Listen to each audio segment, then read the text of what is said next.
Salut à tous, c'est Papa, j'espère que vous allez bien. Aujourd'hui, nouvelle vidéo. Comme je vous l'ai promis, je vous sortais la FAQ. Ben voilà, elle est là. C'était la FAQ des 50 000 abonnés. J'avais prévu de vous faire une vidéo 60 000, 70 000, 80 000 et 90 000 abonnés. Et évidemment, la grosse vidéo des 100 000. Mais au vu des circonstances, je pense qu'on va directement attendre la vidéo des 100 000. Ça sera plus simple. Et de faire une grosse vidéo. Parce qu'en fait, le souci, c'est que...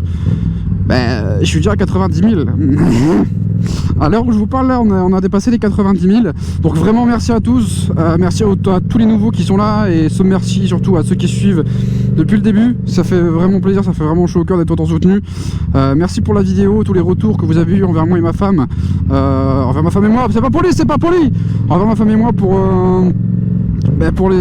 ce qu'on a fait. C'est pas non plus extraordinaire, mais voilà, on a fait ce qui nous pensait. Putain, mais je sais pas parler, gros. On a fait ce qui nous pensait. Oh, c'est terrible, gros. On a fait ce qu'on pensait bien faire. Voilà, c'est bon. Ouais, ta mère, moi le français, c'est pas bon, hein. Et du coup, voilà quoi. Merci pour tous vos retours, ça fait vraiment plaisir. Et donc, du coup, là, on va passer à la première question. Alors, première question de Minicop One. Pourquoi cacher sa plaque en vidéo? Pourquoi flouter sa plaque? Alors, je vais vous expliquer. En fait, tout simplement, la police peut, avec ma plaque d'immatriculation, retrouver mon identité. Vous ne pouvez absolument rien faire avec en soi, à part la balancer à la police. Mais du coup, en fait, après, je risque d'avoir des problèmes si ma plaque n'est pas floutée sur mes vidéos. Donc, du coup, voilà pourquoi je la floute, pour pas avoir de problème et avoir la conscience tranquille. Voilà. Alors, question numéro 2 de SCDK, quand est-ce que tu as fait ta première fois? Alors, ma première fois, c'était quand j'ai passé le permis moto. Voilà, c'est la première fois sur une MT-07. C'était impeccable. Hop, maman, carrément, on s'insère dans le cul du monde. Tac, merci beaucoup, c'est gentil, c'est des travaux. Et donc, oui, ma première fois, c'était à moto. Et sinon, mon autre première fois, c'était à 18 ans. Voilà, des bisous. Allez, question numéro 3. Non, c'est quoi? 1, 2, 3. Non, c'est 13. 13. Et pas les 13 de cheveux, hein. Alors la question de Lyrix 974, je crois que c'est ça ton nom. Est-ce que le déménagement ça a été dur, le changement de route, quitter le nord pour arriver ici, quitter les potes, tout ça? Alors dur peut-être pas. La transition est compliquée parce que bon, tu vis plus pareil, c'est plus les mêmes routes, c'est pas la même mentalité selon les régions. Ce qui a été le plus dur, c'est surtout de faire les 700 km avec une MT-07, t'as mal au cul tout le long. Mais à part ça, sinon non, la transition s'est très bien passée. Les routes d'Angoulême c'est spécial parce qu'il y a des trous partout, ça monte, ça descend, les routes c'est des trampolines mon pote. Tu mets une accélération, t'as l'impression d'être au jump park mon pote. Laisse tomber, c'est une galère totale. Mais sinon la Charente c'est une très belle région, il n'y a rien à dire. Donc voilà, merci pour ta question. En tout cas, ça fait plaisir des gens qui prennent des nouvelles et qui s'inquiètent pour moi, c'est vraiment cool. Donc merci les vidéos. So now is the question number 4. Ok, alors question de Warnarza. Ton nom il est chiant, frère, c'est bon. À quel âge j'ai eu mon permis moto? Je l'ai eu à 21 ans, donc pour la petite histoire, mes parents m'avaient payé mon permis voiture à mes 18 ans, j'y suis jamais allé, vraiment jamais allé. Et un jour, je me suis dit pourquoi pas essayer de passer le permis moto. Et donc du coup, je suis allé à l'auto-école, je leur ai dit voilà, j'ai le permis voiture de payer, est-ce qu'on peut me changer le permis moto en permis voiture? Alors non, l'inverse, du coup, le permis voiture en permis moto, c'est ça. Et en fait, ils m'ont dit oui, pas de souci, donc tu attends 10 jours pour la paperasse administrative. Oula, j'ai failli taper un camion, il est con lui aussi là. Et du coup, donc tu attends 10 jours pour la paperasse administrative. Donc en attendant, j'ai passé mon code de la route. Je suis allé au permis et je l'ai eu en 15 jours. Voilà, littéralement ça allait super vite. J'étais super à l'aise sur la moto. Donc en 15 jours c'était passé. Après, est-ce que j'ai permis voiture? Oui, j'ai le permis voiture. Est-ce que j'ai une voiture? Non, je n'ai pas de voiture. Toujours en moto depuis 4 ans, tous les jours les potes, on change pas les bonnes habitudes. La vitesse max en moto c'était... oula, j'ai pris 3,15 avec un R1. Pas avec la MT-7 évidemment, 3,15, la MT-7 elle explose, hein. Et voiture max VMAX en voiture c'était avec la Renault Capture de ma daronne, frère, à 160 sur l'autoroute, en pente, la voiture elle perd de la vitesse, carrément, tellement c'était de la merde. Donc voilà, c'est tout. Merci pour ta question, c'était pas pause. Tchouté. Je dis vraiment que de la merde. Oh waouh. Question number 5. Alors, salut rapido, Rasmo, t'entends ce rythme en diablé? Allez, nique ta... c'est des vannes maintenant comme ça, c'est...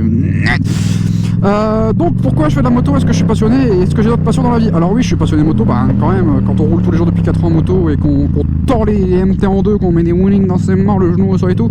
Alors oui, je suis quand même bien passionné de moto. Est-ce que j'ai d'autres passions dans la vie? Oui, la Formule 1, les jeux vidéo et ma femme.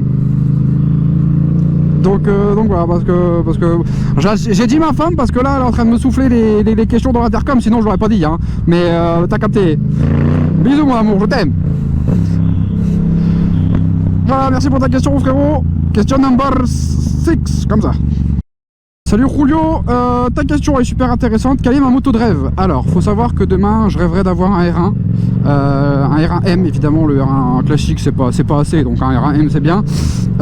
Et après, une moto daily, en vrai, si je devais changer la MT7, parce que là, mon daily, c'est le MT7. Si je devais changer cette moto, je pense que je partirais sur une Triumph, sur une Street, ou alors une MT-09. Mais la nouvelle MT-09, je la trouve vraiment pas belle, donc je partirais sur les modèles 2019, 2020, parce que les 2021 elles sont vraiment affreuses. Mais le problème c'est que la MT-09, le châssis c'est de la merde, donc me connaissant avec ce genre de truc en courbe, bah, tu vas vite te casser la gueule. Qu'une street c'est un peu moins puissant, mais en courbe c'est plus radical. Donc en daily une street et vraiment sur piste, enfin si je veux avoir une moto de budget limité, je prends un R1M full équipé, je le désosse et je le resosse bien propre, bien comme il faut.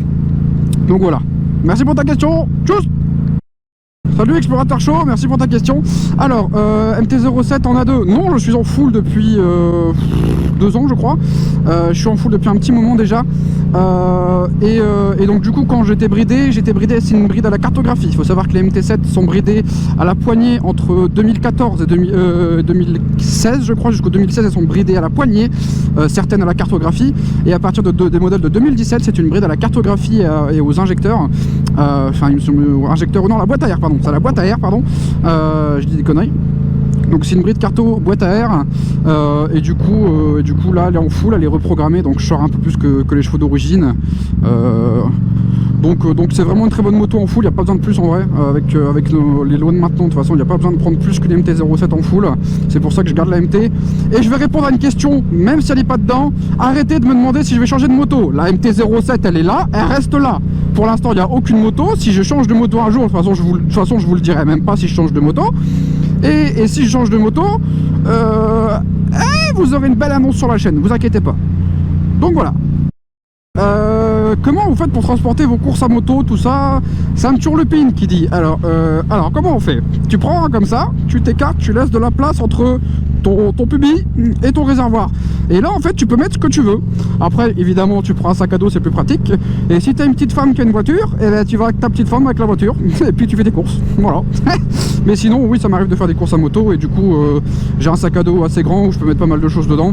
Donc quand j'avais pas madame, bah, je me faisais mes petites courses un peu tous les jours, j'allais au magasin me faire mes petites courses et puis pour la journée quoi. Donc voilà. Question suivante. Petit message en off pour vous dire que je serai en live samedi 17 à partir de 21 h sur Twitch. Donc je vais vous mettre mon Twitch dans la description. N'hésitez pas à aller voir si vous êtes chaud. Et voilà quoi, on se refera du stream sur Warzone et un peu de Rocket League sûrement aussi. Donc voilà, merci à tous en tout cas, les follow en masse comme ça samedi, on se fait un live tous ensemble, ça va être lourd de fou. Des bisous. Bon, c'est pas grave si on m'entend pas, je vais gérer le reste de la FAQ, t'inquiète, je vais m'arrêter, je vais dire problème technique, propose corp, ça bug. Donc t'inquiète pas bébé.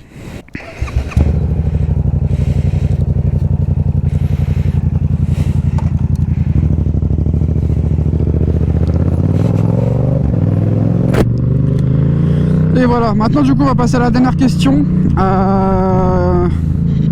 qui demande pour la FAQ, ça fait quoi de sauver une vie? Alors j'ai pas vraiment sauvé une vie, j'ai empêché quelqu'un de se la prendre, c'est différent. C'est ça qu'il faut prendre en compte, c'est que je vais pas vraiment sauver la vie, je l'ai empêché de se prendre elle-même la vie. Après ça fait quoi? Bah, c'est très perturbant parce que avec ma femme on a eu beaucoup de mal à assimiler ce truc là. J'ai vraiment hésité à sortir la vidéo, faire passer le message, tout ça c'était pas facile. J'ai fait 500 fois la reprise du message à la fin quand je parle.